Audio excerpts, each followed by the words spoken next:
Oi, pessoal. Hoje a gente vai falar sobre o exame de medicina nuclear, né? Os exames, né? A área de medicina nuclear. Então, a medicina nuclear é uma modalidade diagnóstica que a gente vai utilizar técnicas envolvendo a aplicação de substâncias radioativas em pequenas quantidades do corpo do nosso paciente. Então, essas vias de administração que a gente pode estar utilizando vão ser intravenosa, inalatória e oral. E para a gente realizar o exame, né, essa substância radioativa aqui, ela é chamada de radiofármaco, que é a junção de um fármaco com um material radioativo. A gente já vai falar no próximo slide sobre isso aqui melhor. E a gente tem duas vertentes aqui da medicina nuclear. A primeira que é a diagnóstica, né, como o próprio nome diz, né, os exames por imagem, né, com função diagnóstica.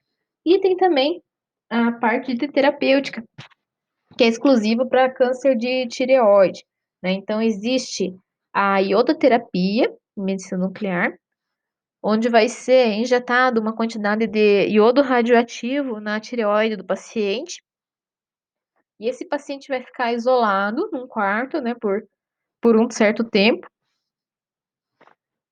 para matar ali as células tumorais, né? Então, ó, a parte ali que vai estar emitindo radiação, né, onde a gente injetou o radiofármaco, vai estar atuando ali nessas células.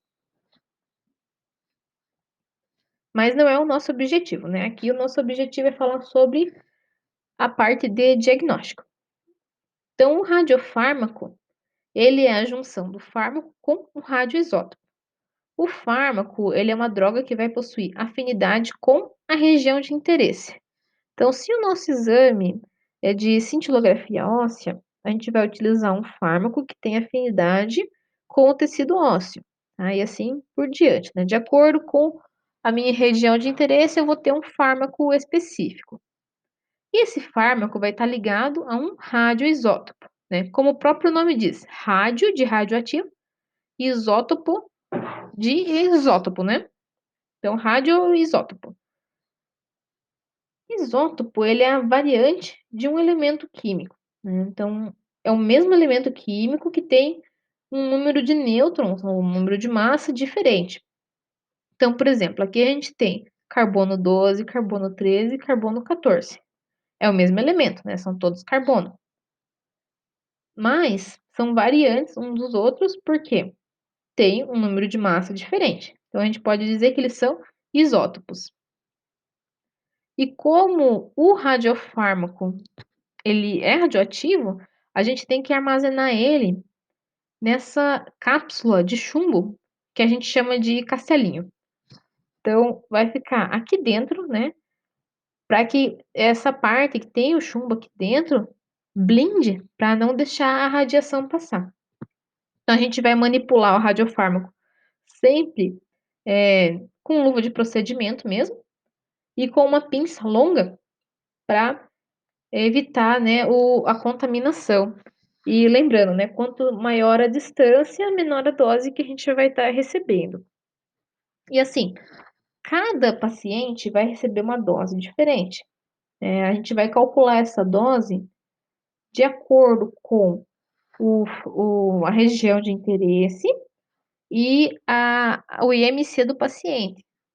Então, a gente vai calcular individualmente, né, para cada paciente ali, qual que vai ser a dose que ele vai receber de acordo com o exame. Então, os radioisótopos, né, como a gente comentou, eles são formados por isótopos de núcleo instável. Como ele é instável, ele vai emitir radiação para tentar chegar no estado mais estável, né? Então, só concluindo aqui, isótopos de número instável significa que não tem um número equilibrado de prótons e nêutrons no núcleo. Então, esses isótopos, eles vão emitir energia e partículas para ficarem estáveis. E essa energia que o isótopo vai emitir pode ser alfa, beta ou gama, dependendo daí de quão instável esse isótopo está. E cada radioisótopo possui uma meia-vida, né. Que é meia-vida? É o tempo que vai levar para que esse radioisótopo chegue à metade da atividade inicial que ele estava. Então, se eu tenho aqui, ó, olhem aqui para esse gráfico, né. Então aqui no tempo zero, minha atividade está em 100%. Passou metade da minha atividade, eu tenho aqui 30 anos, né, nesse exemplo. Um quarto, 60, né, oitavo, 90. Então, o que é o tempo de meia-vida aqui nesse exemplo? São 30 anos, né. Quer dizer o quê? Que a cada 30 anos eu tenho decaimento de metade da atividade inicial, né. Mesma coisa aqui, meia para um quarto foi mais 30 e assim por diante. Então vamos voltar um pouquinho aqui. Então, para diagnóstico, a gente vai utilizar radioisótopos que vão emitir fótons gama, tá. Por quê? Os fótons gama, eles são mais penetrantes, porque são partículas menores, então eles têm a capacidade de penetrar mais no corpo do paciente.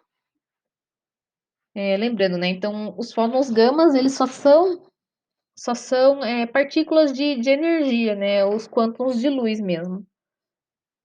E a gente tem como exemplo aqui o tecnésio 99 e o flúor 18. E o molibdênio também é um exemplo, né, de radioisótopo que vai estar gerando o tecnésio. E para terapia, a gente vai estar utilizando elementos que emitam fótons beta. Então, eu já vou ter uma radiação que ela é menos penetrante, só que ela é mais forte, tá? São partículas maiores. Então, o que que isso vai gerar? Eu vou ter uma área de alcance menor, mas eu vou ter uma concentração maior da radioatividade naquele local. Por isso que é uma boa para terapia, né. Então, para iodoterapia, eu vou injetar esse radioisótopo que vai estar emitindo esses fótons na região onde está o tumor, ele vai agir naquela região ali, não indo, longe, né, então ele não vai afetar os órgãos que estão na região, justamente porque ele tem esse curto alcance. Como é uma partícula pesada, ela tem dificuldade para estar atravessando para os outros tecidos, né. Isso porque ela é uma radiação que tem um LET elevado, né, então LET é a transferência linear de energia, que é a quantidade de energia depositada por comprimento do trajeto em um material absorvedor, né, então a quantidade de energia que eu vou estar depositando no comprimento, né, na área do órgão, né, que no caso é o nosso material absorvedor. Então eu estou depositando bastante energia por área. E um exemplo aqui é o iodo 131. Então, só falando aqui do tempo de meia-vida, a gente já deu uma pincelada. Então, como a gente sabe, o núcleo dos átomos radioativos, eles são instáveis, né? E eles vão estar sempre buscando a estabilidade, né? Como tudo na natureza. E a gente não pode dizer exatamente quando que um átomo individual vai se desintegrar. Mas a gente pode calcular o tempo que vai levar para que metade da atividade inicial decaia. E esse tempo é chamado de meia-vida do isótopo, né? Que é o exemplo aqui do gráfico que eu falei para vocês, né? Então, passado o tempo de meia-vida, a gente já vai ter metade da atividade que tinha antes. Então, na medicina nuclear, né, na parte de diagnóstico, a gente vai preparar os radiofármacos na sala quente. né? Tem uma foto de uma sala quente.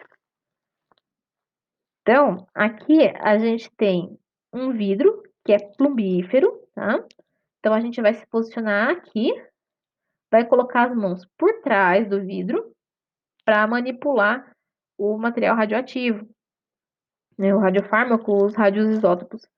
Então, esse vidro vai proteger a gente, né? Então, a gente vai estar olhando através do vidro e vai estar manipulando aqui dentro dessa área quadrada, né? O material radioativo.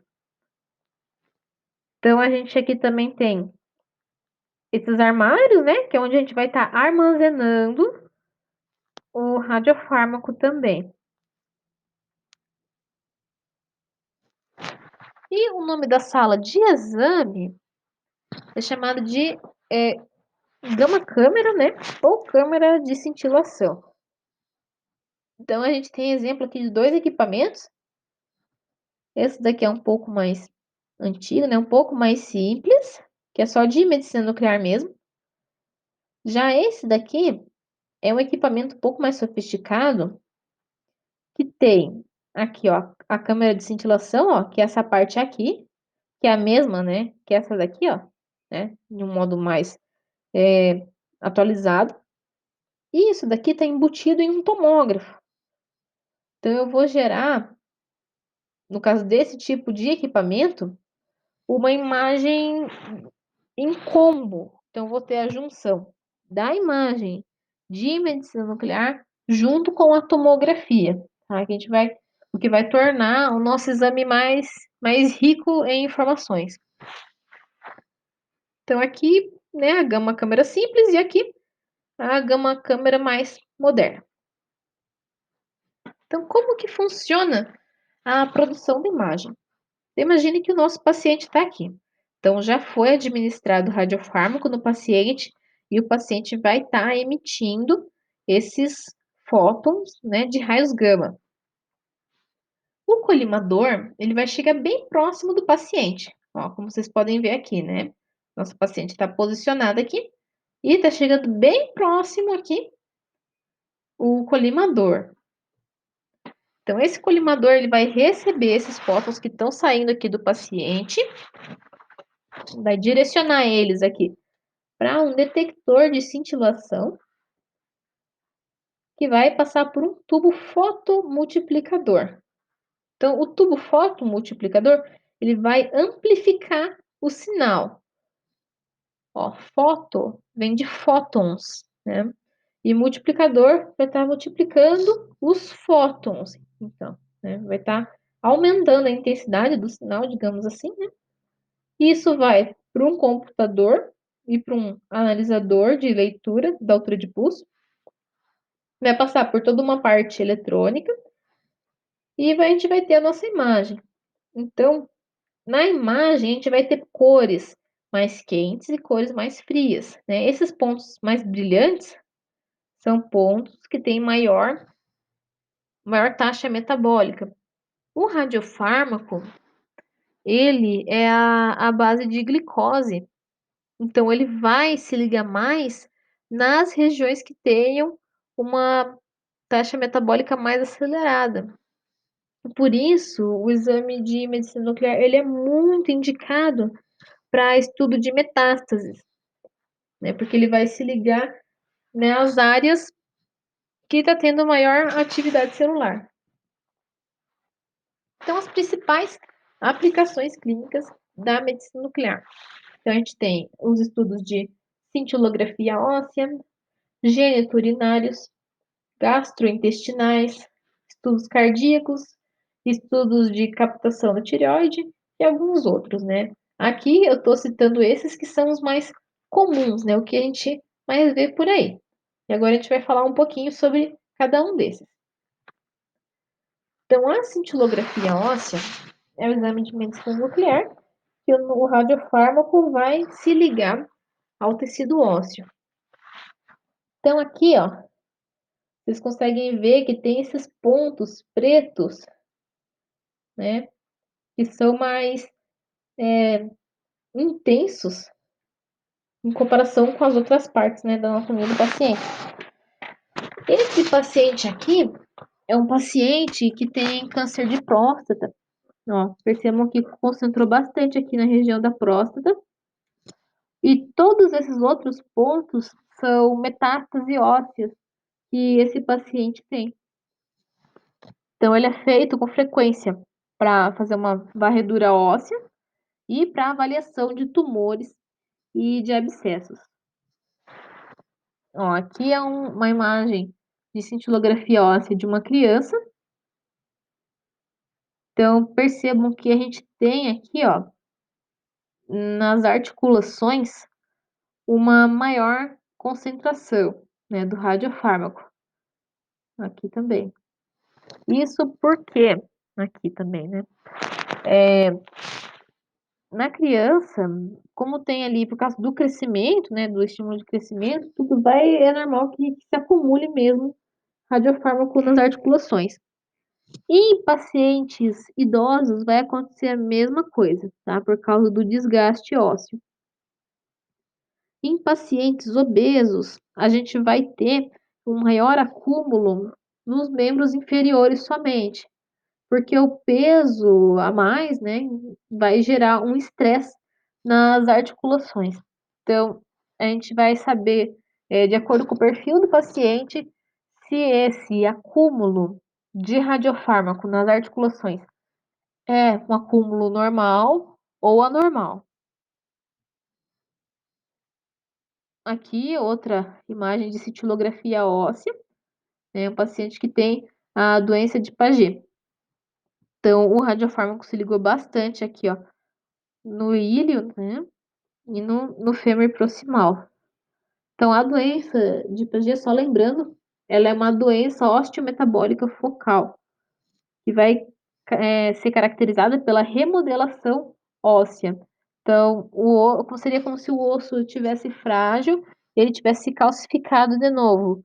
Só que quando ele se calcifica, ele não vai ficar do mesmo modo que ele ficaria naturalmente. Então, vai tendo ali algumas deformações. Aqui a gente tem uma imagem de estudo renal, né? No exemplo do nosso estudo geniturinário. Então, é indicado mais para avaliação anatômica e funcional dos rins. E também para avaliação de transplante. Então, aqui a gente tem os dois rins.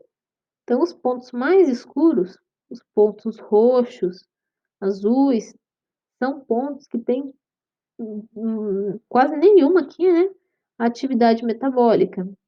Agora, os pontos mais claros aqui, né? Amarelo, laranja, são pontos com alta atividade metabólica. Então, aqui, uma imagem, né? Mais simples, mas a gente consegue perceber que o rim esquerdo, então aqui seria uma imagem de frente, uma imagem de costas, tá? Só para identificar. Ele está tendo uma atividade muito maior do que o rim direito, né? Então, por que que isso está acontecendo, né? Então, tem que levar em consideração todo o histórico do paciente. Estudo gastrointestinal. Então, a principal utilização do estudo gastrointestinal é para estudar o esvaziamento gástrico, fazer a varredura da região hepatobiliar, para estudar o refluxo gastroesofágico, fazer varreduras do fígado e do baço. Então, aqui a gente tem uma imagem, né, do radiofármaco se concentrando aqui, primeiro no fígado, e depois a gente vai observando, né, ele, né, saindo aqui, indo para as demais estruturas, né. Então, o legal do exame de medicina nuclear, que é um exame dinâmico, né, então você vai observando em tempo real ali o que está acontecendo. Bom, aqui outro exame de estômago, né, ó, então a gente consegue observar aqui a região, né, onde está se concentrando mais, e depois, né, nas outras tomadas, esse radiofármaco, ó, ele vai descendo um pouco. A imagem de medicina nuclear, assim, sem a tomografia junto, é uma imagem pobre mesmo, tá? Essa imagem que não está processada. Essa imagem colorida aqui é uma imagem processada, tá? Então, é colorido artificialmente, né? Esses pontos, daí fica essa imagem um pouco mais atrativa, né? É uma imagem pobre mesmo. E a gente tem que levar em conta aqui que isso daqui é uma foto do exame, né? Um print. Então, não vai ter uma qualidade muito boa mesmo. Os estudos cardíacos são o carro-chefe aqui da medicina nuclear, né? Então, junto com a cintilografia óssea, os estudos cardíacos são os exames que são mais pedidos. Então, o estudo de perfusão cardíaca, ele é responsável, né, aproximadamente por metade de todos os exames de medicina nuclear. Então, aqui a gente tem duas fases do exame. Primeiro, a gente vai fazer o paciente em descanso ou estresse, vai depender do protocolo. Mas vai ter essas duas fases. O paciente vai fazer o exame descansado, depois a gente vai colocar esse paciente para correr numa esteira. E depois que ele, né, sofreu esse estresse, né, que ele correu ali, a gente vai voltar a fazer a aquisição da imagem para ver qual que é a diferença de quando o coração está em estresse e quando o coração está relaxado. Então, mesma coisa, né, de sempre em relação às cores, os pontos frios são regiões de menor atividade e os pontos mais quentes, maior atividade. Captação da tireoide. Então, captação da tireoide é realizada para fazer a medição da captação, né, da tireoide em relação ao iodo para avaliar o funcionamento. Então, aqui a gente tem uma captação normal, aqui uma captação aumentada, né? Percebe que aumentou bastante, e aqui uma captação diminuída. Ah, aqui já é uma imagem processada, né? Então, aqui as glândulas tireoides, né? Normais. E aqui, ó, aqui é um nódulo quente, aqui é um nódulo frio. Então, dá para ver que tem aqui essa bola aqui, né? Bem evidente. Então, o que quer dizer? Nesse nódulo aqui, por ser um nódulo quente, né? Que a gente diz, um nódulo que tá. Dá para perceber que tem uma maior atividade metabólica ali. Então, um nódulo que tem uma atividade grande ali, né? Que é mais preocupante do que esse nódulo frio, que é um nódulo que vai ter menor atividade em relação a esse. E tem agora a parte, né, das imagens maravilhosas de medicina nuclear, que é o exame de PET-CT ou PET-scan, que é a associação da medicina nuclear com a tomografia. Então, vocês perceberam que aqui os exames de medicina nuclear são exames que a gente não consegue ver direito a anatomia, né, da região. A gente consegue ver bem a fisiologia, mas não a anatomia. Então, a gente associa junto com a tomografia para que a gente consiga ver tanto o aspecto fisiológico quanto o aspecto anatômico. Ó, aqui tem uma imagem de um equipamento de PET-CT. Então, olhando assim, parece um tomógrafo normal, né? Mas aqui dentro está embutida já a câmera de cintilação, que vai estar detectando esses fótons gama. E também tem a parte do tomógrafo, né? Que vai estar fazendo a aquisição das imagens tomográficas. E o software vai reconstruir, vai juntar essas duas partes. Então, aqui, ó, primeiro, a gente tem só a imagem tomográfica, né? Então, eu consigo ver a anatomia do paciente, né, de modo bem rico. Aqui, eu tenho uma imagem só de medicina nuclear. Então, aqui eu consigo ver os pontos onde tem maior atividade. Então, assim, acho que dá para perceber que sempre tem um acúmulo lá na bexiga. É normal, tá? A bexiga é um ponto que atrai bastante radiofármaco também. O que está diferente aqui e que não dá para ver na tomografia é esse nódulo no fígado aqui, ó. Então percebam que na tomografia passaria despercebido. E aqui só na imagem de medicina nuclear a gente não consegue ver muito bem a localização, né? Então a gente tem aqui a associação das duas, tendo essa imagem aqui bem bonita, né, para a gente avaliar melhor a lesão. Aqui outro exame. Então aqui a gente tem os cortes axiais, aqui o exame de medicina nuclear, tomografia e aqui a junção dos dois, né, PET-CT.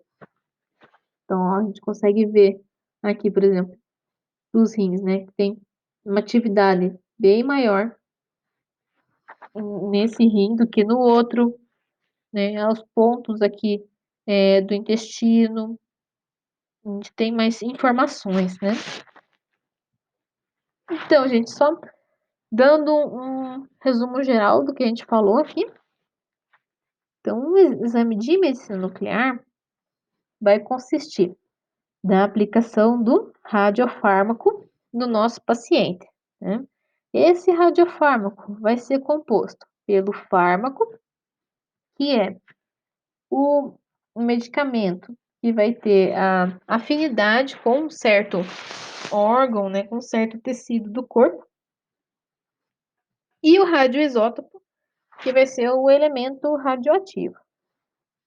E a gente vai calcular a dose certinho para cada paciente, né, para cada anatomia, né, para cada região, para cada tipo físico. Quem faz geralmente esse cálculo é o biólogo, o médico. Eu acho assim que vocês também entram nessa parte, né, os biomédicos. O pessoal de radiologia, né, os tecnólogos não têm tanta interação com essa parte de preparação do radiofármaco, tá? Nem a administração, só a parte da relação do exame. Então, aqui é uma área, né, que vocês têm a mais também, essa parte dos radiofármacos. Então, esse radiofármaco, ele vai ter um metabolismo similar ao da glicose, e ele vai se concentrar nas regiões que têm maior taxa metabólica. Então, vamos para o outro lado da setinha aqui. Então, a medicina nuclear, ela é tanto para o diagnóstico quanto para a terapia, no caso de câncer de tireoide. Então, para diagnóstico, a gente vai utilizar os fótons gama, porque eles são menores, tá? São partículas pequenas, e por serem pequenas, elas conseguem atravessar mais facilmente, né? Elas passam mais facilmente entre os tecidos. Então, a gente vai ter um alcance grande e uma dose pequena. Já para terapia, a gente vai utilizar os fótons beta. Por quê? Com os fótons beta, eu tenho uma concentração de dose maior, só que em uma área menor. Então, são partículas mais pesadas. Eu vou distribuir a dose de uma maneira mais localizada. E na medicina diagnóstica, a gente vai ter a sala quente, que vai ser aonde vai estar armazenado e onde vai ser manipulado os radiofármacos. Depois disso, a gente vai administrar esse radiofármaco no paciente. Essa administração pode ser via oral, via intravenosa e via inalatória.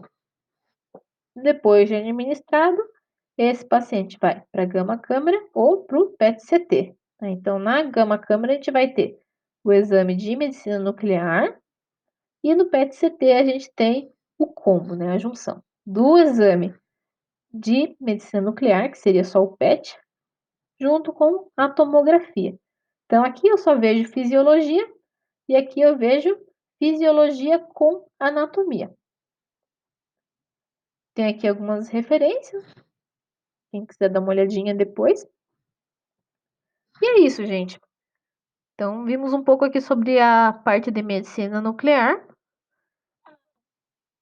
né, então é um exame que vai estar, relacionado mais com a fisiologia e não com a anatomia, né, ao contrário dos exames que a gente viu até aqui. Eu espero que vocês tenham conseguido compreender aqui os conceitos básicos, né, dos exames de medicina nuclear.